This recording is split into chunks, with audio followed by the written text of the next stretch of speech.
This video is going to cover the topic of how to crimp on a PL259 ends, UHF ends, whatever you call them.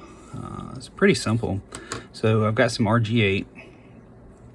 This particular brand is Tram, which I like.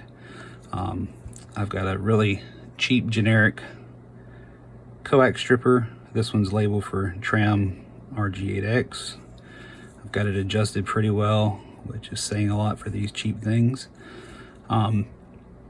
So what you want to do is you want to have your ends. You want to know about how much you're going to need to take off. In fact, if you know exactly how much you need to take off, that's even better. So little trick for getting these open, especially if you're working with it one-handed, is just pinch against it and twist. They'll open right up. And you can just dump your end out. Your crimp sleeve. Something I like to do before I really get started on anything else is I have a twist tie little, it's still on my other piece. I have this little piece of twist tie that I use.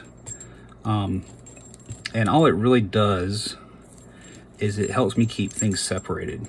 You can see this one is ready to have the ends soldered. I like to solder, not crimp on the very tip.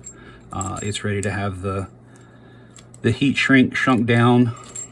This heat shrink is a 3-to-1 shrink. It also has the glue, which I like to seal against moisture. So what I'll do is I'll find the middle of my cable. It doesn't have to be exact. Just take a twist tie. It doesn't have to be this large. Twist it on there. And that way, when you go to put things like your crimp sleeve on, it can only slide so far before it's stopped by that little twist tie. Same goes for when you go to put on your heat shrink. It can't slide completely off the thing when you're working with, you know, the first end or even the second end. So just a little something I like to do. So once I've got that straight, I like to get the two pieces separated here, because I like to put this part on first, get it out of the way so I can work with just this end. So what you're going to do, if you don't have the exact measurements, you're just going to kind of eyeball it. You're going to see you need the center conductor to go past the end so it protrudes a little. You're going to need to know about where your cut that goes all the way to the center conductor ends, and you're going to need to know where your cut that only goes to the shielding ends. So on this one, I leave about 1 inch, maybe 1.25 inches.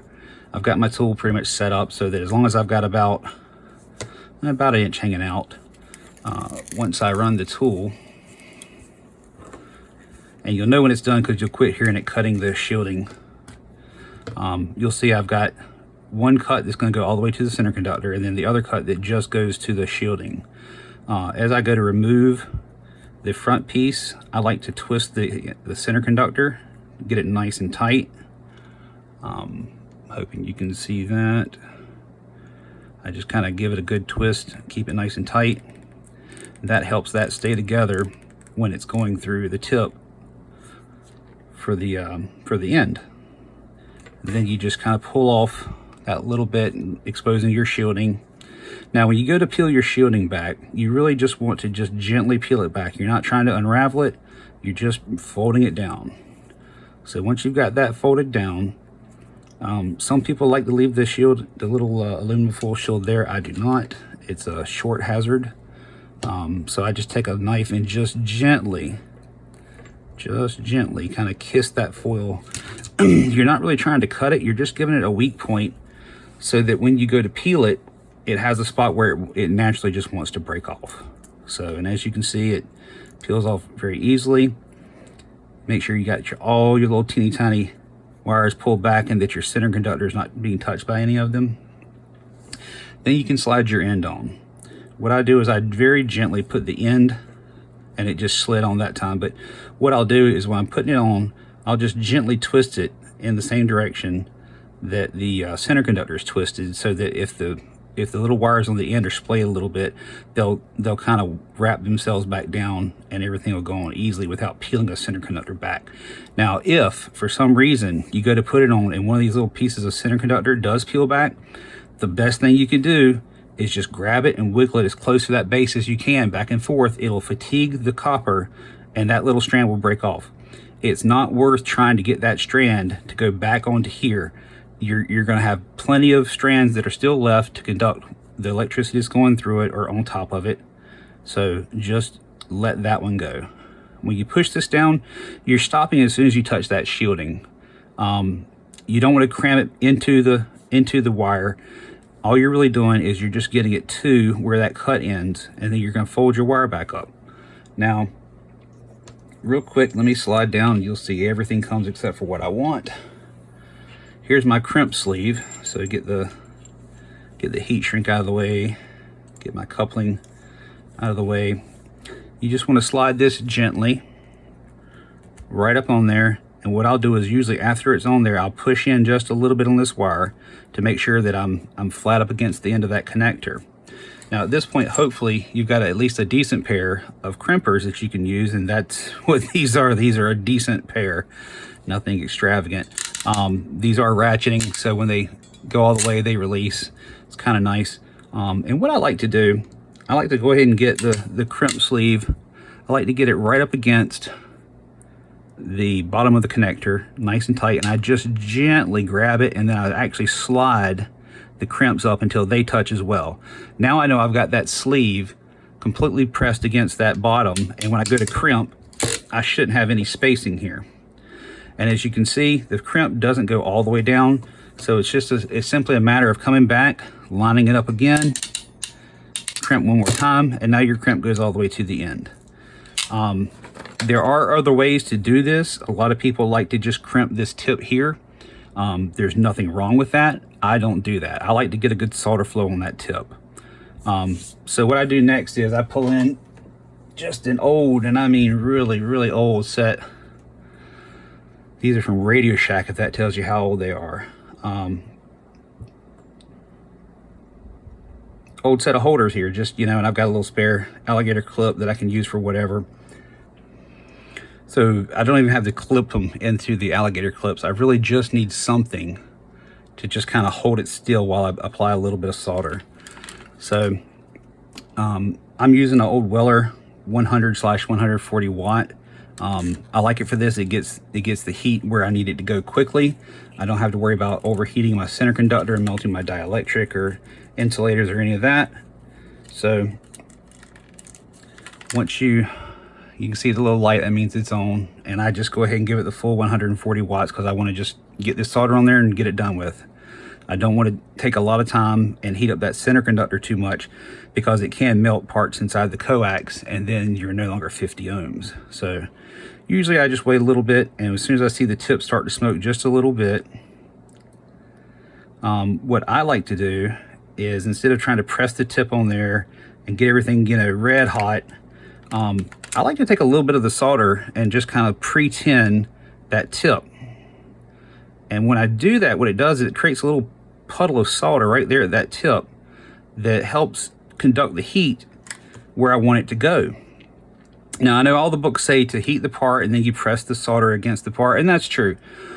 But like I say, when you press just that teensy little bit of solder in there, it's doing a couple of different things. One, it's giving you better contact to that surface area, and two, it's melting a little bit of rosin, flux in there, you know, or you can use a, you know, external flux. A little more flux is always helpful, but it doesn't take a lot. Usually what's in the solder is perfectly fine. And when I solder, you're really kind of watching. When you watch, you'll see the solder kind of flow into the tip of this connector. It'll flow both ways because it's following the heat. But when you see it start to flow into the tip of the connector there, you're pretty much done with it then. So you can move on to your next end. I'm going to go ahead and run this one all the way through just to kind of show you the process. So at this point, I let it cool down. And then I just take a pair of snips and I find where that end is. I don't want to clip the original connector. I just want to clip off that bit of wire that's sticking out past the end. Now again, there's a couple different ways you can go from this point. So now you've got kind of a sharp tip here, which I don't like. One thing you can do is you can get your solder gun back, press the tip there, melt a little bit more solder right on that tip just to kind of give it a little rounding. And that's fine. That works really well. What I usually like to do is take just an old fingernail file, and I'll just kind of rub it at, you know, just along those edges there, right across the face, and just kind of slightly round those edges. And that gives me a really good, nice smooth edge that I don't have to worry about, you know. It's not going to hurt your equipment, but it could hurt you. So it doesn't take long. You're not messing up the plating on the tip or anything, because what you're really hitting is you're just hitting the solder and what little bit of that center conductor might be sticking out. So you just kind of rough it up a little bit, check it with your finger. If you've got any sharp edges, that's pretty good. If you've got any sharp edges, you just keep going. Otherwise, you can bring your connector sleeve up, slide it down. At this point, there's a couple different ways to go. If you're positive everything's good, great. Go ahead and shrink your heat shrink down. I am not positive everything's good, so what I do is I run a couple of checks. The first check is I want to check for opens to make sure that I haven't created a short between the shielding and the center conductor. So I take my meter, go to, help if I go to continuity there, go to continuity, check, and it should say just what it's saying now. Basically, it's open. There's absolutely no electricity flowing there. Once I've got my other end done, I'll check it exactly the same way, and then I will check from tip to tip, sleeve to sleeve, and I'll even come back and double check tip to sleeve to make sure the other end hasn't created a short. All right, so I was finishing up the other end off camera to save you some time, and it occurred to me I didn't cover what to do if for some reason you unravel a little bit too much of this this braided shielding. When you go to press your crimp sleeve up, what might happen is you might have a little bit of wire, and this is obviously, you know, it's not all the way up, but if it was all the way up and you still saw little bits of wire hanging out, what you would want to do is you want to peel it back, use your cutters, use a pair of scissors, whatever you have, and just trim that you know, shielding back just enough so that when you do press your crimp sleeve, oh, and I've got this pushed in too far now. When you do go to press your crimp sleeve all the way up, you should see a nice clean surface all the way around, no wires hanging out. So just a little tip there in case, you know, things don't go quite as smoothly as they're going for me on camera. All right, just another little helpful tidbit, hopefully. When you go to solder, if the solder doesn't flow into the sleeve as well as you would like, and you get a little bit of buildup here, you'll see on these, this thick part of the barrel, that's actually the part that's going to make contact with your radio on the center conductor. This thin part up here really is just there to be crimped. It doesn't actually make any connection. It's not any good to you, really. So if you end up with a little bit of a solder blob on the end, as long as that blob isn't larger than this barrel, you're fine. If it is really large, what you can do is you can take, you know, something like a sharp knife and just kind of peel it off. The solder is a lot softer than this, you know, silver or nickel, whatever plating you have on yours. So it'll shave right off. You can also try reheating it. If you've got some solder braid, you can use some braid to kind of suck a little bit of it up.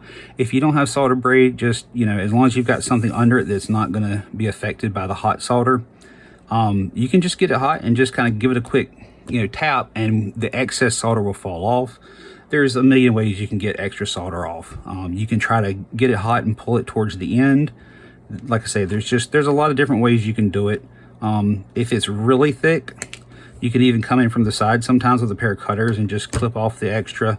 Again, you know, whatever makes you happy. You can even use, like I say, you know, just an old fingernail file to kind of just shave it down a little bit. Again, that solder is really soft. You know, it'll come off on the fingernail file way before any of the connector or the plating or any of that does. So so once you've got both ends the way you want them, it's a good idea to, like I say, come back. Never take it for granted, because your rig is worth a lot more than your time. Get a meter. It doesn't have to be a fluke. Anything works. As long as the meter works, that's all that matters. So you check to make sure you have continuity when it's on. So I go between my two outside and then my 2 inside. And then the last test is to go from either outside to either inside. If it's got a short anywhere on either end, you're going to get a short here. So, you know, if you really want to be fastidious about it, hey, go ahead and check the other end too. It won't hurt anything. Better safe than sorry. Once you're sure you got everything done, get your meter out of the way. You can go ahead and run your connector sleeves down. Get them on. And then there's nothing left but to run that heat shrink under a heat gun. Get it to shrink down and you're finished. The purpose for the heat shrink, you don't have to have the heat shrink.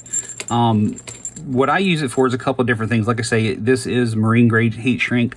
I like the fact that, you know, it's a 3-to-1, so it shrinks more than the standard 2-to-1. It's got the glue inside, so when it seals, it really seals. So it'll seal out moisture and all that. But what I use it for the most is the color code. So I know in my shack, if it's got, you know, red heat shrink on it, then it's for HF. If it's for VHF or UHF, it'll be white. I've got some that are just, you know, all different colors. So like my son, you know, he's a little bit spoiled. He gets to inherit all of my old gear, which is usually not that old. So I've got a different color code for him, so that, you know, if we climb up in the attic and we're looking to see who's, you know, whose coax is going where, you could easily say, okay, well, you know, that's a red tip, that's mine, or that's a, you know, green tip, it's his, or a black tip, or whatever color you might like. And you can get this stuff lots of different places. You can get it off of Amazon. You can get it off of eBay. There's, you know, there's lots of different places you can get it. It's really inexpensive in the long run, especially, you know, since you can avoid things like, for instance, when I was first setting up my shack, I ran a couple of different, a couple of lines of coax outside for antennas, and I thought I had ohmed them out correctly, and I knew which one was which, and I actually had one going to an end fed and one going to a dipole, and when I hooked it up, they weren't quite acting the way I thought they should, and I had actually reversed them. So that's when I started with the color coding. It just, you know, it was just really easy to just color code, you know, your coax. You know, when you're running it, when you're cutting it down, making your patch cables, you know, whatever you're doing, once you've got it color coded, it's really easy to know what you're doing when you're looking. You know, if you've got several rigs, you're looking in the back and, you know, you're tracing them out, and it doesn't just go straight from your rig to the antenna. You know, it goes from your rig to maybe a SWR, you know, watt meter, you know, maybe to a tuner. You know, I've got a couple of switches back there to let me switch between antennas. You know, then it's got to run through some kind of surge protection. It might run through a common mode choke or something else. So it's really helpful when you're trying to trace out and you've got a lot of different wires going a lot of different places. It's really helpful when you've got a color code. So I do highly recommend it. I'll pause real quick and get my heat gun fired up, and I'll show you how this stuff shrinks down, hopefully pretty easily on camera, and we'll finish this cable up. Alright, so as you can probably hear, I've got my my heat gun. I've got it on a pretty high setting. I know about where I need to have it to, you know, get the heat shrink to go ahead and melt down or shrink down. I like to keep the heat shrink pressed towards the connector during the process and kind of move it around. You don't want to just heat up one side. You really want to kind of move it around, get that heat evenly so that it kind of shrinks down evenly. And as it starts to shrink down, you'll be able to see a little more detail. For instance, you know, you'll start to be able to see the hex pattern of your crimp.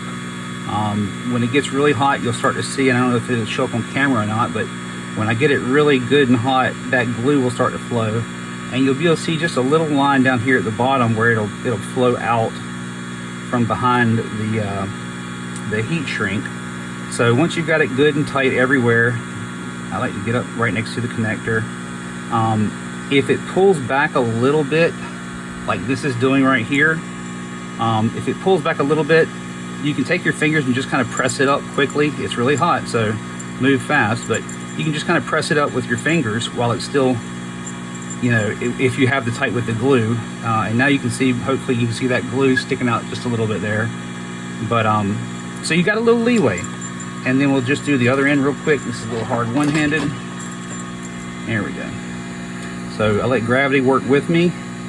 So I keep the end pointed down so that I know that heat shrink is going to stay right up hopefully flat as I can cut it against the connector there.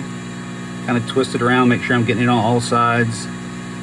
You don't want to move too fast because you do want to have the heat have a chance to really, you know, penetrate and start to shrink that heat shrink down. I can see the glue starting to flow now. I can see a little bit of pullback there at the top. So what I'll do is I'll finish this up, make sure I've got it good and hot.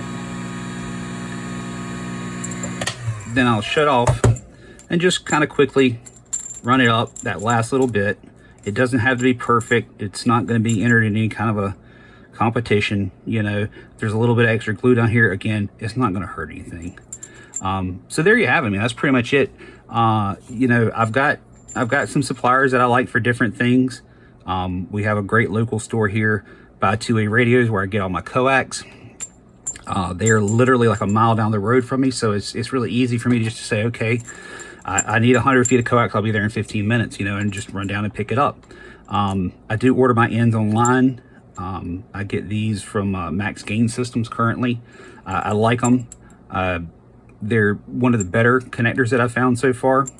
While we're talking about connectors, this type of crimp connector does have a few downsides. A lot of people don't like crimp style. I love crimp. I hate having to solder a braid because if you just really want to ruin that insulation and you know, your dielectric, that soldering braid is a good way to do it. I prefer either the compression or the crimp. I really hate the ones that you have to solder. I don't mind soldering the center conductor. There's enough distance there before it hits that that dielectric that I'm not worried about it. These are, you know, Teflon inserts. They're not going to melt anytime soon.